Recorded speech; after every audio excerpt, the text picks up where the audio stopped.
unusual bedtimes. So we have less calls or less texts, shorter conversations, and unusual bedtimes. So what do you think I mean by unusual bedtimes?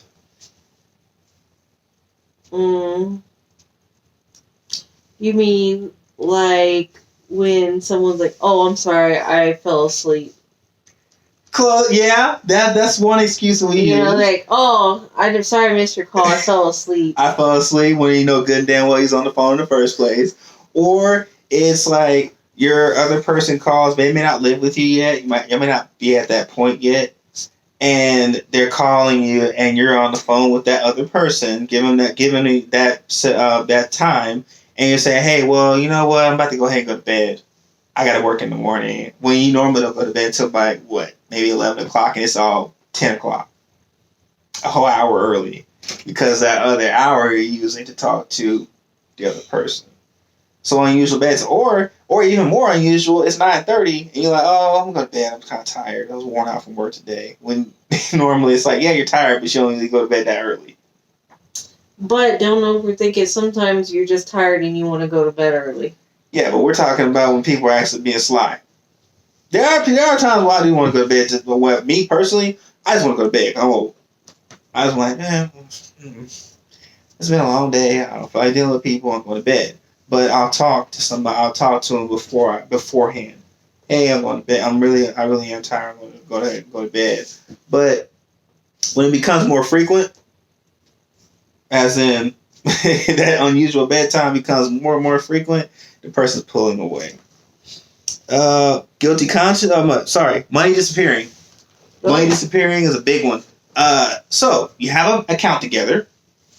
Or that's definitely a serious relationship. Well, you have an account together, because that's the monogamous person you're with. Or you happen to start kind of being kind of short on your money when it's like that person that's with you kind of knows what you make. I mean, it's not that they're trying to be in your business, but they're just aware of what you make and what you do. So they say, "Hey, well, I see that you said you made this, but why are you spending $40 on lunch?" I mean, I don't spend $40 on lunch. I mean, that's because I'm probably buying for 2 people. I was gonna say that you're buying for 4 people on $40. Yeah, I mean, depending on where you go, we're just gonna say like. I'm just going to Taco Cabana, so I got 4 people on 40. We're going to say like Red Robin. It's kind of a little more fancier-ish to me. It's gourmet burgers and all that. Red Robin. You spend that money there. My dude better be down with some Whataburger, because that's Hey, I'm down for the cause. Whataburger is fine with me. McDonald's, Whataburger, Burger King. It's about the quality of time, not the quality, not the quantity. No, sorry, quantity, not the quality. You don't necessarily have to be at the best place to have a conversation somewhere. You can be having a conversation in the car. It's about how you spend that time, not where you're at. But anyways, moving on. On that point about the missing money, might you also consider, if you notice you guys aren't, like, dating so much, or like maybe you aren't going out as much because he's short on. Well, sometimes. No, or just maybe he's allotted those funds to somebody else, perhaps, or she's allotted those funds to go, I don't know, get new clothes more frequently to go on these dates. Mm-hmm. So I'm saying, maybe not necessarily like, I checked the account and nothing's there, or, Well, yeah, that's what I'm saying. It's like, it's not necessarily, like, not necessarily saying you're... Sometimes, like, maybe your partner, like, paid for your nails to get done every 2 weeks, but then that stopped happening. Like, oh my God. Yeah, it's not necessarily saying that you're... Not necessarily saying, like, there's money gone. Like, what the hell? It's just that you're noticing, like, a shorter amount of funds. It's going somewhere. It's not just disappearing to bills. it's going somewhere. I done got a new hair. I done got a haircut that I had. Normally, I don't get a haircut for which I do need a haircut, by the way, but that's a whole other story. Stop looking at my hair. You should be wearing a hat like me. I'm just saying, I can't help that. My hair grows fast. Shit. I don't have the funds. I don't have my money is disappearing to bills. To bills, not to other people. So, what was I saying? Oh, so with that being said, it's a sign. It's one of those things. It's with money disappearing, it could be a multitude of things, but it's usually because it's going towards that other person you've been entertaining, the other issue or relationship, as we call it, at that point in time. Normally I'd be going out, but you're like, oh well, let's just stay home tonight because spent that $40 you were going to spend the movies on somebody else. Or maybe they just don't feel like going out. No, it's because it makes an excuse not to go out. An excuse not to go out, but it's because I spent that money somewhere else. Now, see, guilty conscience. You start kind of what you been doing? Why are you doing this? Get the guilty conscience, because you're doing something. That person that they're pulling away start to get a guilty conscience. They start arguments with you to get out of the house. They just all around just blaming you for stuff that really has nothing to do with anything, and they just find a way to start an argument about basically bullshit. And it's a very guilty conscience. And which leads to more arguments to leave, and more arguments to leave the house. So you get an argument out. This is bullshit. I'm leaving. And where they lead to, they're probably going to the other person's house, or they're going to meet the other person somewhere in a secluded location or a crowded location where you can say, "Oh, I was just with a bunch of people and a bunch of." Well, yeah, you're around a bunch of people, but you're there to meet one specific person. So you're not necessarily lying. You're lying, but you're not necessarily lying because a bar has a bunch of patrons of people in there, right? Usually. Yeah, usually. So, but you're there to meet one particular person. That the other person, usually what it is. And last but not least, more time with your friends. Oh, I'm just going to Bob's house, and we're gonna go play some. I don't know, drink a little beer or whatever. When what happens? That other person's probably over there. So they start to kind of get their friends involved too, and so these are signs that they're pulling away, and these are how do you stop it? How do you stop it? How do you prevent a break? How do you prevent these breakups? Well, communication is the key, but not when you're angry. Not when you're angry, because if you're angry, you're gonna say something. Let me tell y'all something. I'm gonna tell everybody. I don't care what you say, how you say it. If you say something when you're angry, you mean it. You mean it when you're calm too. But you definitely mean it when you're angry. You know why? Because you're trying to hurt the other person like they hurt you. Hurt people, hurt other people. Well, I understand that, but I don't necessarily agree with that. Oh, I do. Well, I know you do. I'm just saying, I don't necessarily agree with that. The angry people, when they say things, they mean it. I think sometimes they don't mean it. Then don't say it. Well, I'm just saying, that's why you're supposed to calm down before you speak. I get that. I'm just saying, I don't think that's necessarily a true statement. I think some people who are angry, are just in an emotional state, where you're, everything's heightened. But once you start calming down, you start thinking a little more reasonably. So yes. I think that actually, there's usually a tinge of truth to some things. If you're angry and you're, blah, blah, blah, blah, somebody, I think that's I don't think that it's necessarily true, because they might say some pretty terrible things to you to hurt you, but there's something behind it. That's what I'm saying, though. If you're saying these things to hurt that person, you're doing it because hurt people do what? They hurt other people. Yeah, but I'm just saying that doesn't mean that it's true, though. Well, that, whatever it is that they're saying. Because they might say something just to hurt someone. Okay, so you're thinking of shit to say to hurt the other person because you're hurt, right? Just saying. No, I'm asking. Well, I'm asking, like... An angry person just... I'm just saying that I don't think in general, the things that they're saying are always true. I didn't say they were true. I said you meant what you said. I didn't say they were true. It could be complete bullshit what you're saying, but you meant it because you're trying to hurt. Your goal was to hurt that other person. Oh, I understand that, but I mean, sometimes people say things that aren't true to hurt that person.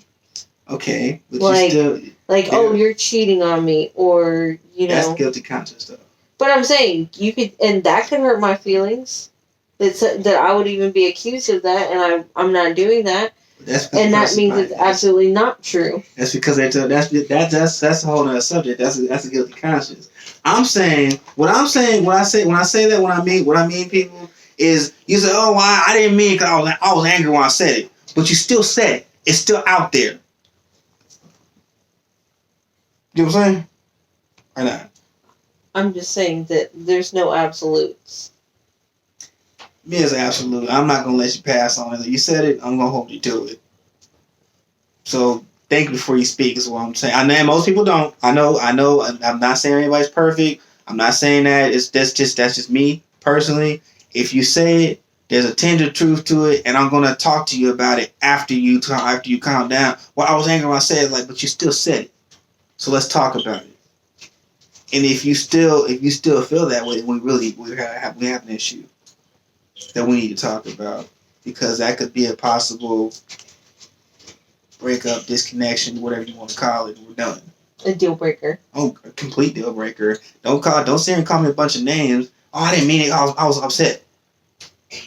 But that don't mean you go call me a bunch of names, right? I mean, I'm not calling you a bunch of names. I'm not calling you out of your name. It's extra.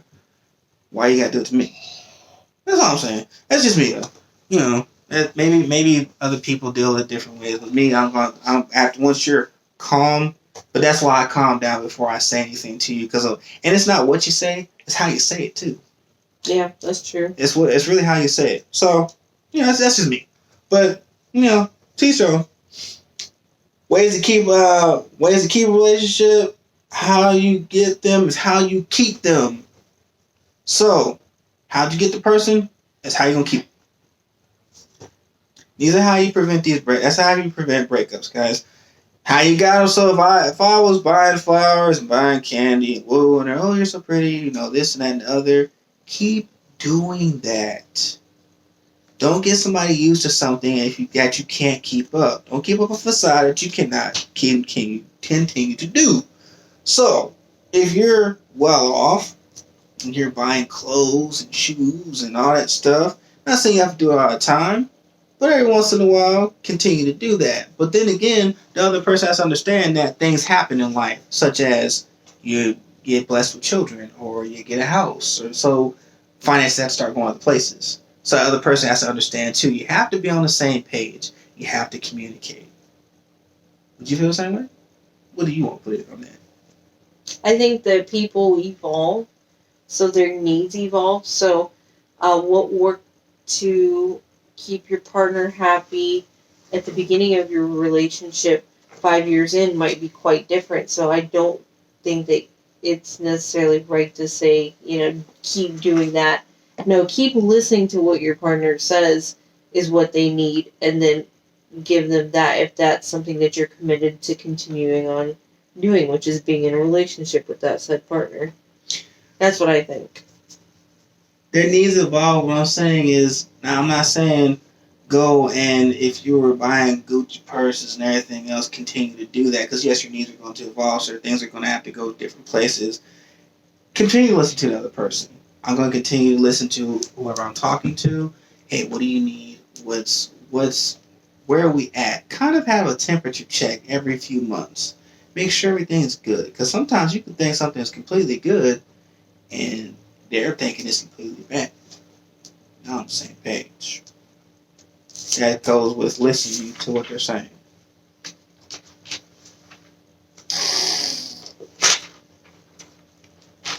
Either you're a provider or a partner.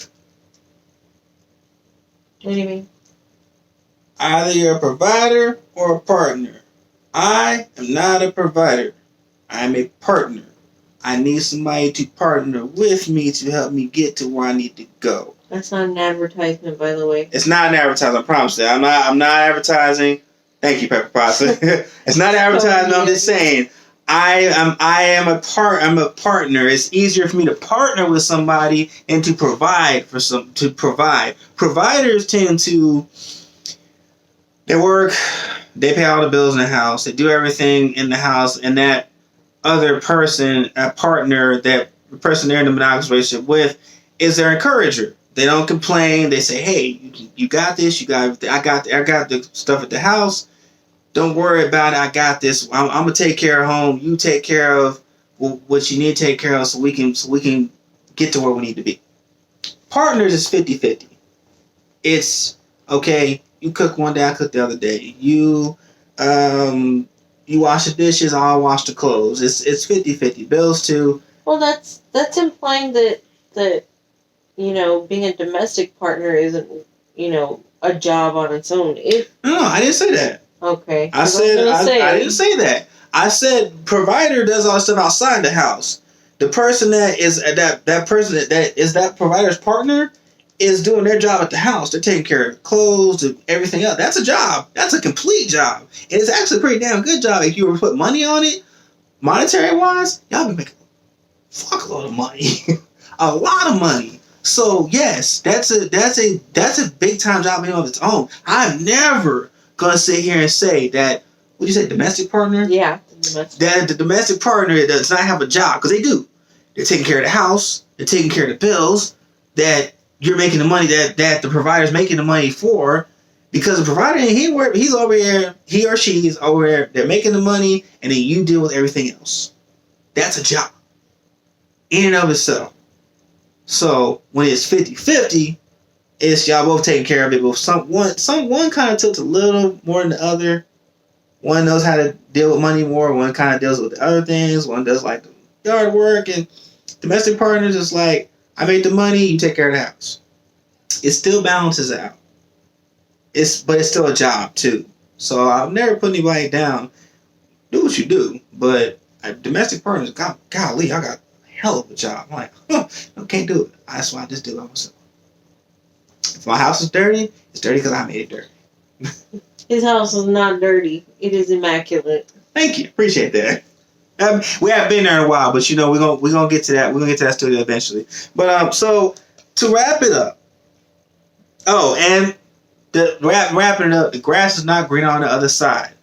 80-20 rule, y'all. I'm telling you like this. You got your 80 over here, you got your 20 over here. 80, somebody's gonna have 80% of what you want, and never gonna have 100% of what you want. That 20 starts to look pretty good. It's like, damn, man, he or she got they got this and got that. Whatever that 20 is you're thinking of, you just think about it for a minute. But your 80 sitting right here. But you getting kind of bored. You're like, there's 20 over here. Hey, so what's up, guys? He ain't talking. Nah. Not today, devil. Not today. Don't do it. The grass is not greener on the other side. Unless you're in a non-monogamous relationship and everybody's agreeing and consenting and everybody's boundaries are discussed and established. I don't want to condemn folks that are. I'm not condemning poly. I'm not condemning poly. As long as everybody agrees to it and we're all cool there, then we're all aware that FlyGuy's not poly. I just can't do it. I'm just not. I'm just saying, I'm definitely okay with folks that are, ethical in their monogamy or their non-monogamy. Just be open and honest with communication. That's all. Yeah, well, you like it, I love it, but I'm just not. It's not in my gene pool to do that. But hey, that's all I got to really say about it. So, guys, we had some technical difficulties. The phone is acting up today. I don't know what the hell is going on, but we're gonna figure it out. You got a poltergeist in the phone. Thanks. The little girl from the ring's gonna climb out of it once you hit. Yeah, I'll do that. But so thank you for joining us for another episode, Chronicles of FlyGuy, episode 22. 23 will be coming pretty soon. We'll get our video editor, Mr. Leroy, to put this together for us, and we'll get it out there for you. Got anything else to say, Pepper Potts? You want to tell them your eBay account thingy? Oh, I'm gonna put it in the comments. Okay, she's gonna put it in the comments. Y'all keep looking for that. Leroy's gonna put his in the comments also. Y'all be looking out for that. Be looking out for episode 23. We coming at you soon. I'm FlyGuy. You're Pepper Potts. And we out.